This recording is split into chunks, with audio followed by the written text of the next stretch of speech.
важна победа, така преди гостуването на Лалута в градското дерби. Коментарите първо за този мач. Мисля, че се получи един така доста здрав двубой. Създадохме така много положения, можеше да решим матча по-рано. Но радващото е, че успяхме да победим и сега да се подготвим за дербите.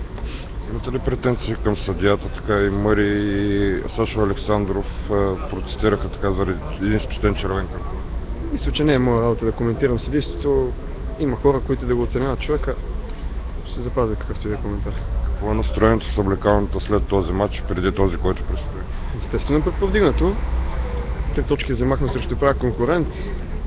Следва дерби, което на гласата мисля, че там ще е коренно различно. Влезе ли отбора в оптимална форма, така във важен момент от тази част на шампионата?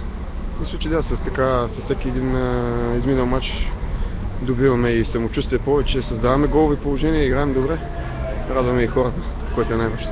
Усеща ли се вътре появата на Тодор Неделев и на Мариан Огнянов? Разбира се, те са изключително важни футболисти за нашия отбор. Както видяхте и днес, влезнаха, раздвижиха много играта, създадоха ситуации. Това е, което искам.